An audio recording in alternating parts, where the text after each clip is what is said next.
Hello बच्चों, बहुत बहुत नमस्कार। स्वागत है आपका अपना चैनल RDX केमिस्ट्री में। तो चलिए हम लोग बात करते हैं आज हिमांक का अवनमन। इससे पहले वीडियो लेक्चर में हम लोगों ने देखा क्वथनांक का उन्नयन। आज हम लोग बात करेंगे डिप्रेशन ऑफ फ्रीजिंग पॉइंट, यानी कि हिमांक का अवनमन। यानी कि अवनमन का मतलब होता है कमी, यानी हिमांक में कमी, हिमांक में कमी या हिमांक का कमी, हिमांक में क्या कमी होता है। ठीक है, तो इसके बारे में हम लोग पढ़ेंगे।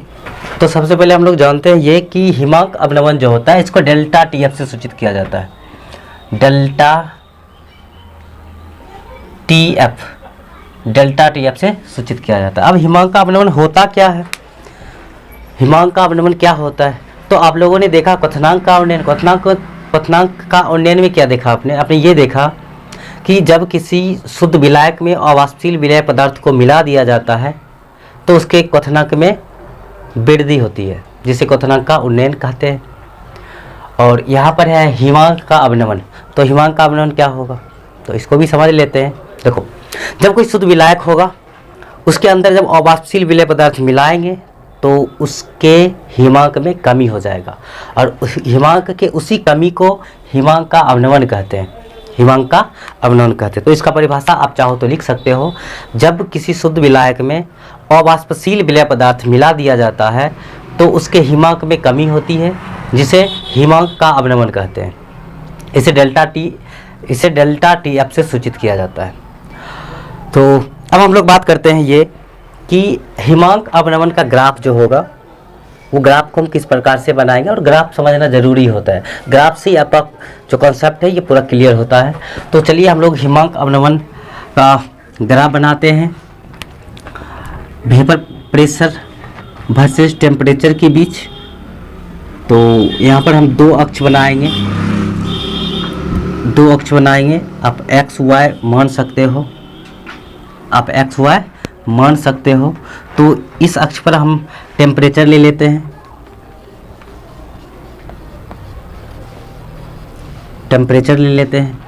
और टेम्परेचर जो लेंगे वो केल्विन में लेंगे, याद रखना है। और इस अक्ष पर हम लोग ले लेंगे वेपर प्रेशर।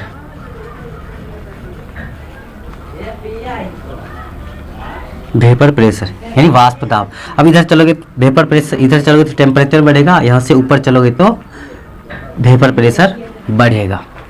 तो इस तरह से हम ग्राफ ले लिए, ये दो अक्ष ले लिए, एक्स और वाई, या आप मान सकते हो, कुछ भी मान सकते हो। इसको एक्स मान लो, इसको वाई मान लो, कुछ भी मान सकते हो। तो इस टेम्परेचर, इधर टेम्परेचर आ गया, इधर आ गया वेपर प्रेशर। तो अगर हम यहाँ पर सबसे पहले अगर शुद्ध विलायक के वाष्प दाब का अगर ग्राफ बनाना चाहे तो किस प्रकार से बना सकते हैं। तो देखिए यहाँ पर इसको ऐसे बना लेंगे, इसको ऐसे बना सकते हो। अब ऐसे क्यों बना, ऐसे इसलिए बना, देखो जब कोई विलायक होगा, अब उसके अंदर हम क्या करेंगे, टेम्परेचर जैसे जैसे बढ़ाते जाएंगे तो उसके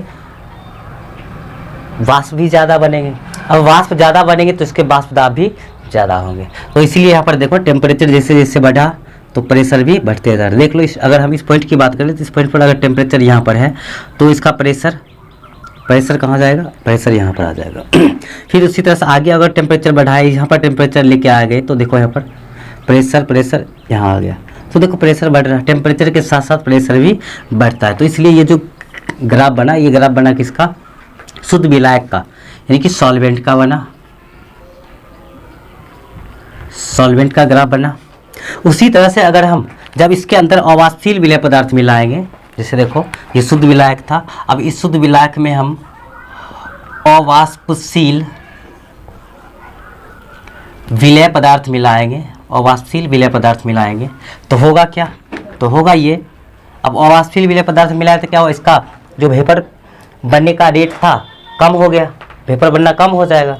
अब वेपर बनना कम होगा तो इसका प्रेशर भी क्या होगा, कम हो जाएगा। तो जब अवाष्पशील विलेय पदार्थ मिलाएंगे तो इसके वाष्प दाब में क्या हो जाएगा, कमी। तो वाष्प दाब में कमी होगा। अब वाष्प दाब में कमी होगा तो उसका हिमांक में भी क्या हो जाएगा, कमी। वाष्प दाब में कमी होगा तो इसके हिमांक में भी कमी हो जाएगा। और उसी को हम लोग क्या बोलते हैं, हिमांक का अपनवन। तो अब यहाँ पर देखो, अब हमको किसका ग्राफ बनाना है, शुद्ध ये विलयन का ग्राफ बनाना है। तो विलयन का ग्राफ कैसे बनेगा, तो देख लो इसको, विलयन का ग्राफ आप ऐसे बना सकते हो, ऐसे बना सकते हो। अब ऐसा इसलिए बना, देखो शुद्ध विलायक था, अब इसके अंदर अवाष्पशील विलय पदार्थ मिला है तो इसके वाष्प दाब में कमी होगा। तो विलयन का वाष्प दाब जो होगा वो हमेशा, जो विलयन का जो वाष्प दाब होगा वो हमेशा विलायक के वाष्प दाब से कम होता है। लेकिन यहाँ पर बात ये याद रखना है कि टेम्परेचर के साथ साथ इसका भी वाष्प दाब बढ़ेगा। जैसे यहाँ पर देख लो, टेम्परेचर का यहाँ कर लो तो विलयन का, ये देखो सबसे पहले तो ये लिख लेते हैं, ये सॉल्यूशन, ये सॉल्यूशन का वाष्प दाब का ग्राफ है। अब टेम्परेचर जैसे यहाँ पर आ गया, टेम्परेचर यहाँ आया तो प्रेशर इसका ये हो जाएगा, प्रेशर यहाँ पर आ गया। अब इसी ताप पर देखो, इसी ताप पर विलायक का वाष्प दाब देखो यहाँ पर आ गया। तो विलायक का वाष्प दाब हमेशा ज़्यादा होता है विलयन के वाष्प दाब से, तो इस चीज़ को ध्यान में रखना है। अब हमको समझना है हिमांक का अवनमन, ग्राफ में समझना है हिमांक का अवनमन क्या होगा। तो हिमांक का अवनमन क्या होगा, इसको समझने के लिए सबसे पहले आपको एक पॉइंट याद रखना पड़ेगा, हिमांक। हिमांक क्या होता है, हिमांक इसको इंग्लिश से बोलते हो फ्रीजिंग पॉइंट। तो ये क्या होता है, इसका नया परिभाषा जो लॉन्च हुआ है, नया परिभाषा इसका क्या है वो देखो। हिमांक वह ताप है, हिमांक क्या है, वह ताप है, वह ताप है जिस ताप पर किसी पदार्थ के ठोस अवस्था का वाष्प दाब, किसी पदार्थ के ठोस अवस्था का वाष्प दाब, किसी पदार्थ के ठोस अवस्था का वाष्प दाब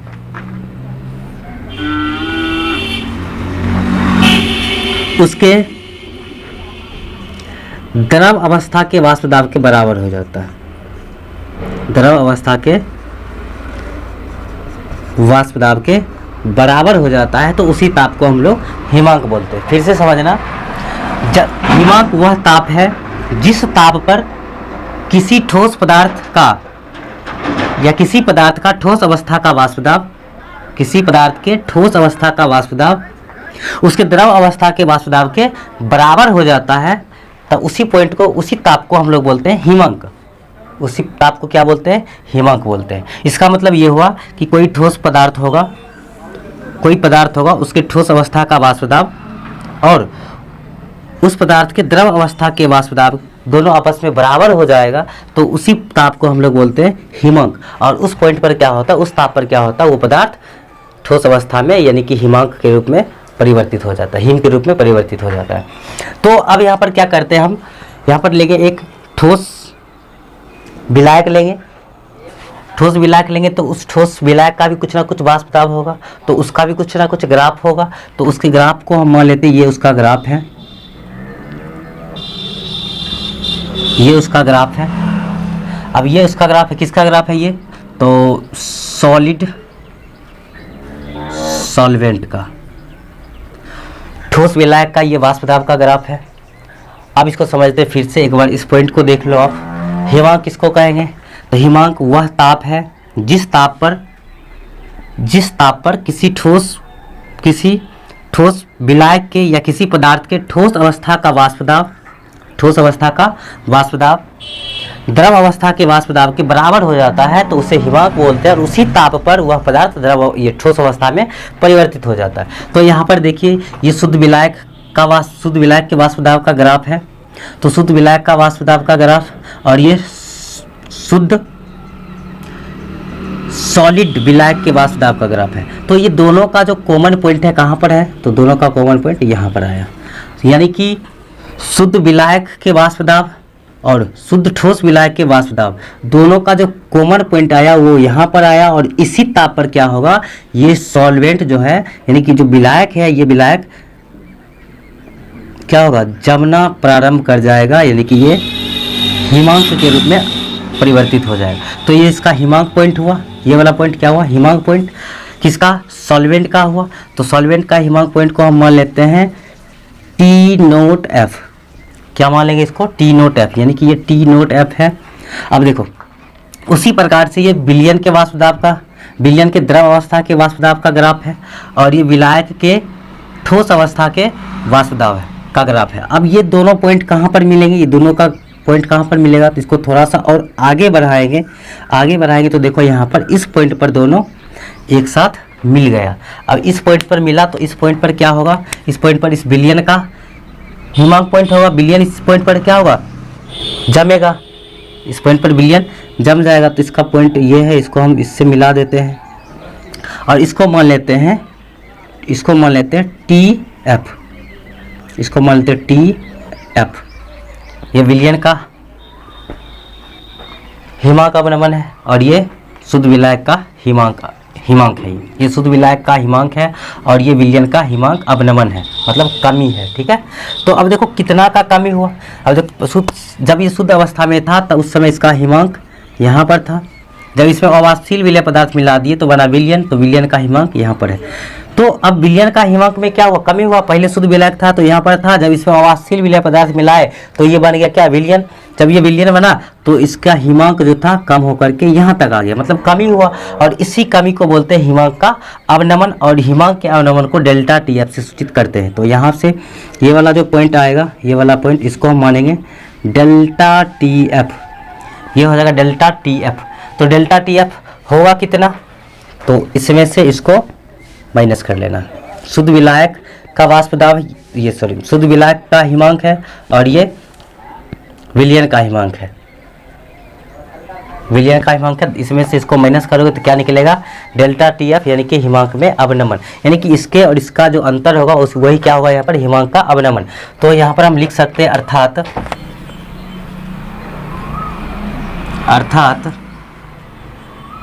डेल्टा टी एफ मतलब हिमांक में कमी, यानी हिमांक का अवनमन बराबर T note F minus T F.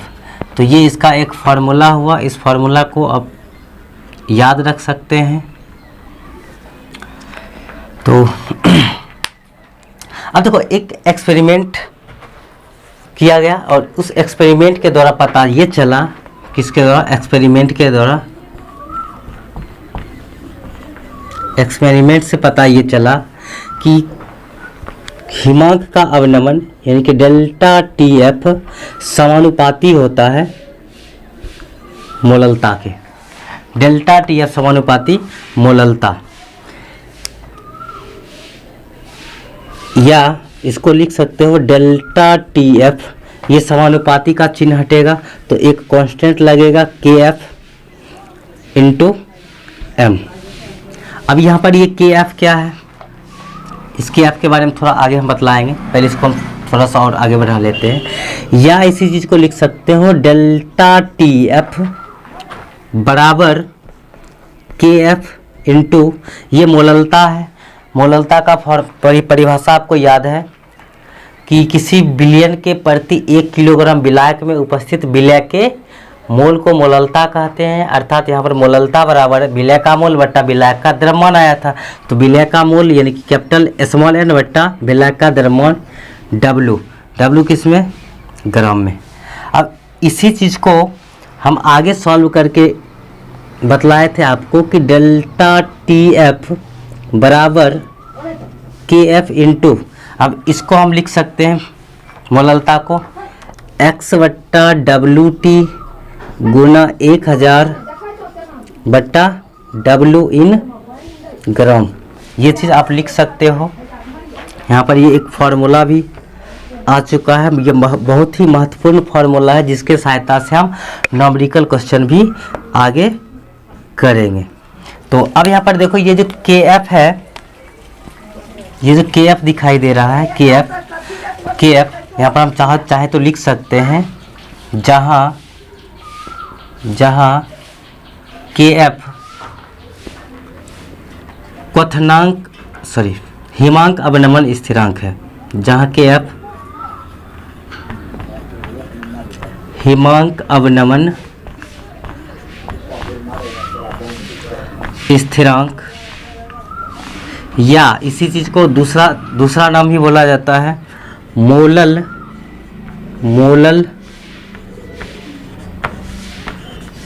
उन्नयन स्थिरांक, या इसी का एक और नाम है क्रायोस्कोपिक स्थिरांक, क्रायोस्कोपिक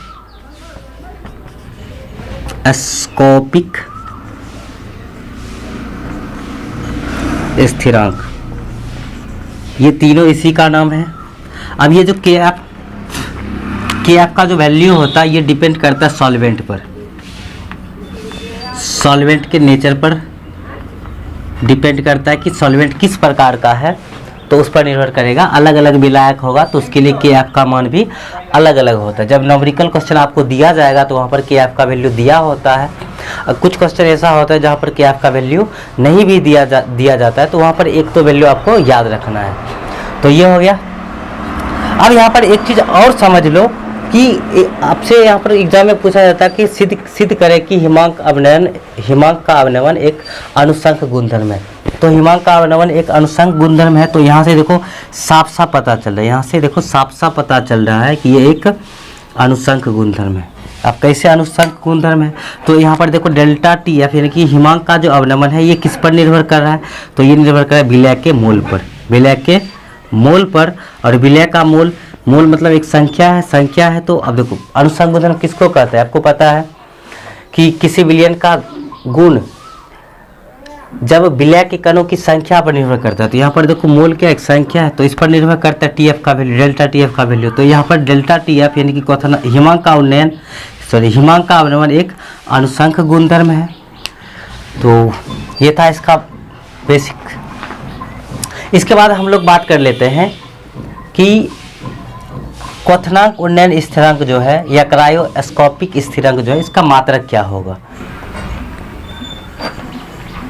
अब देखो आपको पता है, अभी आपने पढ़ा, चूंकि डेल्टा टी एफ बराबर के एफ इंटू एम, इसलिए के एफ बराबर क्या है, के एफ यानी कि क्वथनांक उन्नयन हिमांक अवनमन स्थिरांक बराबर डेल्टा टी एफ बट्टा एम, या इसी चीज़ को लिख सकते हो या नहीं, इसलिए के एफ बराबर ये डेल्टा टी भी टेम्परेचर है, ये क्वथनांक हिमांक का अवनमन ये एक ताप है, तो ताप का मात्रक केल्विन बट्टा ये मोललता का मात्रक मोल पर केजी, या इसी चीज़ को आप लिख सकते हो या करके केल्विन, इसको ऊपर ले जाओ into kilogram into mole inverse, तो ये इसका मात्रक हो गया। इसको याद रखना ऑब्जेक्टिव क्वेश्चन के लिए। ऑब्जेक्टिव यहाँ से कभी कभी पूछा जाता है कि हिमांक अवनमन स्थिरांक का मात्रक क्या होता है, तो इसका मात्रक होगा केल्विन किलोग्राम मोल इनवर्स या केल्विन किलोग्राम पर मोल, तो ये इसका मात्रक हो गया। इसके बाद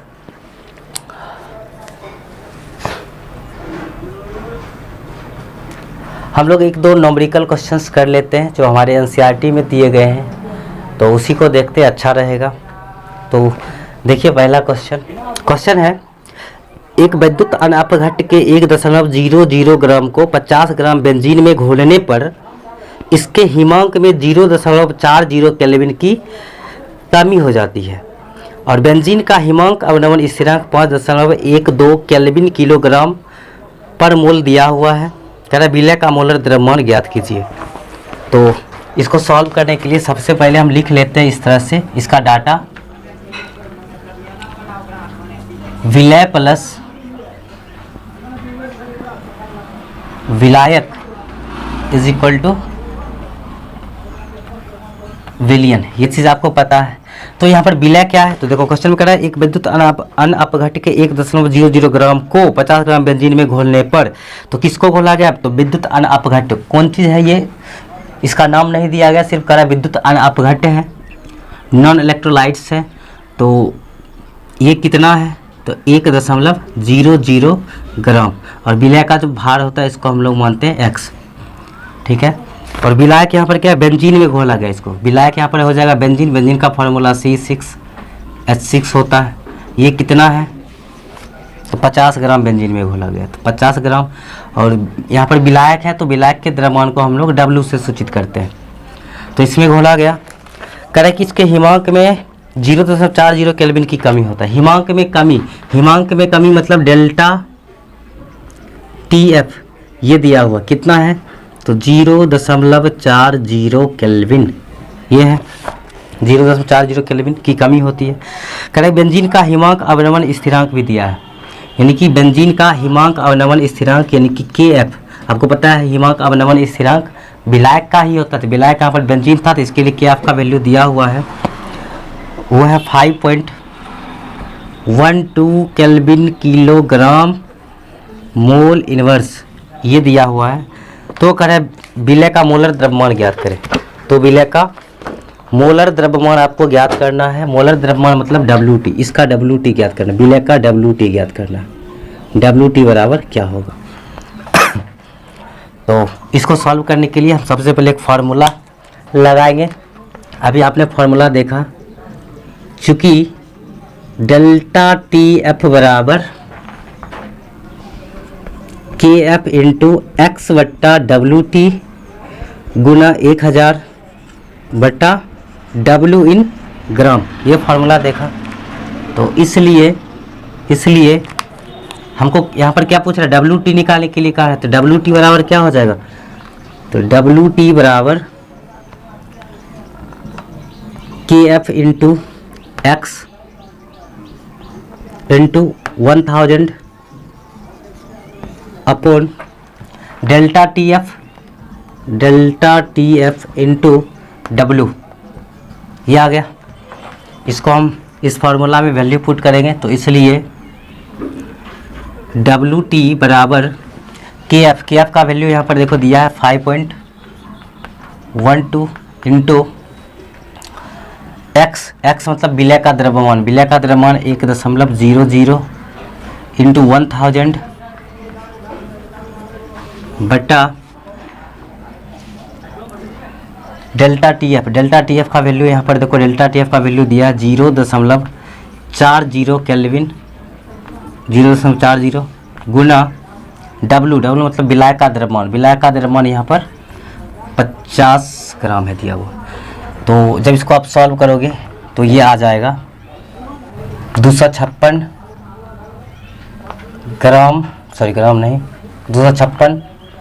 किलोग्राम पर मोल। तो ये इसका अनुवाद हो जाएगा। तो ये इसका आंसर हो गया। इसको आप कॉपी और पेन निकाल के साथ साथ लिखते जाइए ताकि आपको बाद में दिक्कत नहीं हो। इसके बाद हम लोग दूसरा क्वेश्चन देखते हैं। ये क्वेश्चन है कह कि 45 ग्राम एथिलीन ग्लाइकोल जिसका फार्मूला C2H6O2 होता है को 600 ग्राम जल में मिलाया गया। तो विलयन के हिमांक अवनमन एवं हिमांक की गणना करें। तो यहाँ पर देखो क्वेश्चन में हमको क्या क्या चीज़ दे रखा है। कह रहे 45 ग्राम एथिलीन ग्लाइकोल को 600 ग्राम जल में मिलाया गया। तो सबसे पहले इसको हम इस तरह से लिख लेते हैं, विलय प्लस विलायक इज इक्वल्स टू विलयन। तो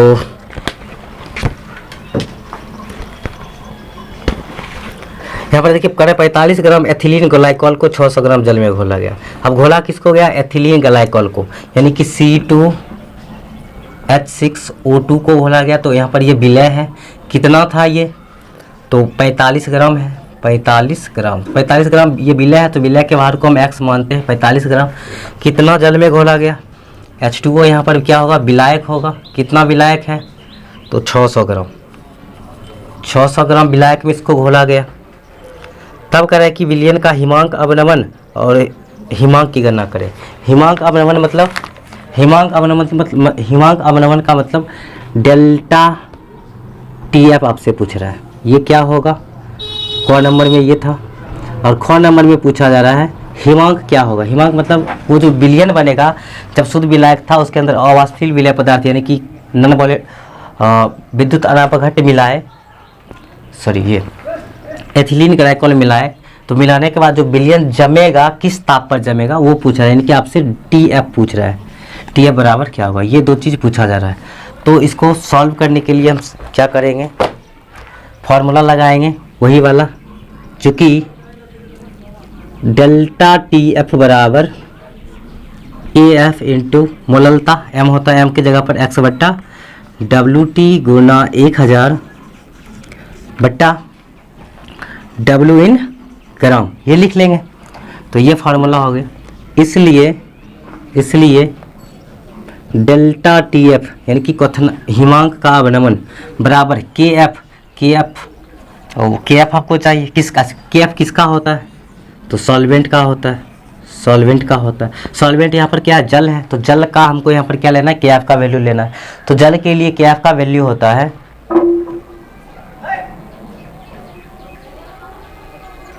1.86 केल्विन किलोग्राम मोल इनवर्स, ये होता है।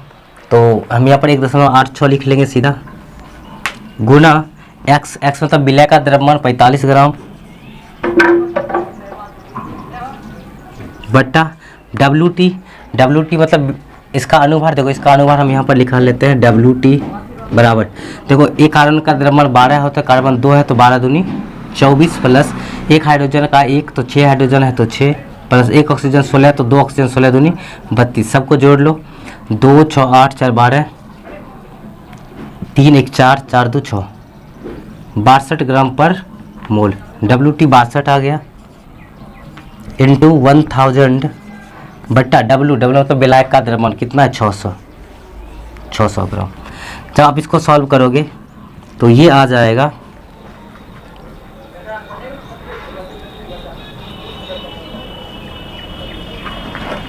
2.2 केल्विन आ जाएगा, इसको सॉल्व कर लोगे।